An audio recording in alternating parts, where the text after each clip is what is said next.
Hi, I'm Shelli Johnson, and today we're going to be talking about eating disorders, specifically binge eating and bulimia, because those are the ones I mainly suffered with for nearly 30 years. Binge eating is when you eat a lot of food in a small amount of time and you feel out of control when you're doing it. Bulimia is when you purge what you eat, either through laxatives, exercise, or in my case, vomiting after you eat. I've been free from all eating disorders for 10 years and counting now. According to National Eating Disorder Awareness, dieting has been found to be the most significant predictor to the development of an eating disorder. I started dieting by the time I was 10 years old. I was bulimic by the time I was 13.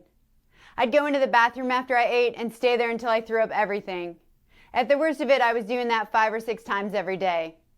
I threw up partly because I wanted to get rid of the calories and not gain weight, but I also did it because it made me feel powerful and in control. I didn't feel like I had much power or control over anything else in my life, and for a little while, throwing up gave me that feeling. Thing is, it was really short-lived, and as soon as the feeling wore off, I'd start binging again. Then I'd throw up and binge and throw up, and on it went. That's how it became this cycle that I trapped myself in and didn't know how to get out of. Eating disorders are the master. You are the slave. When I started, I thought it would give me power and control, but binge eating and bulimia took over my life. I changed my entire schedule to accommodate binging and throwing up. My mind was constantly preoccupied with when I was going to binge, what I was going to eat, how I was going to throw up without getting caught.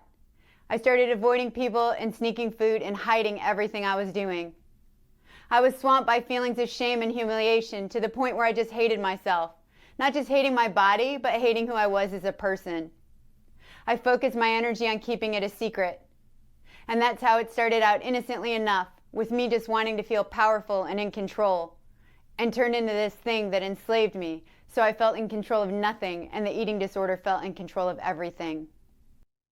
Eating disorders, I say kindly, are a choice. You don't have to live with an eating disorder. It's a choice you're making. It might not feel like it at the time, but I assure you there's a choice to be made, even if it's just a split second. You are not stuck. And you are not powerless. You get to choose. And in that moment when you want to choose the eating disorder to make everything better, you need to choose yourself instead.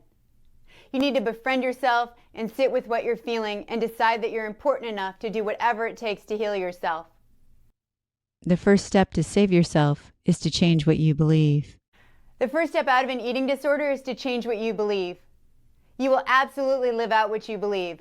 So you need to believe it's okay for you to be a healthy weight. You need to believe you are so much more than a number on a scale. You need to believe that food is just fuel so you can thrive. Thing is, I could say those things to you for the entire length of this video, but they won't become truth to you and so what you live out in your life unless you're the one who believes them. So choose to believe them because you need to save your own life. The second step to save yourself is to tell the truth. I got trapped in a cycle because I wouldn't talk about it and so I couldn't get any help. The second step to healing an eating disorder is reaching out and telling someone you trust. I know you probably feel shame and humiliation and like there's something wrong with you. There's nothing wrong with you. You're just trapped in a cycle and you need to get help to get out. And that's okay because all of us at some point or another has been trapped in a cycle, so you're not alone in that either. You don't have to suffer in silence. You just don't. So you reach out today and ask for help. And if you don't have anyone you can trust, then you can contact me through my website at shellijohnson.com. Start where you are. Weight loss can help you find your way out of an eating disorder. Just remember, every mistake is simply a brand new chance to do it better the next time. I'll see you next week.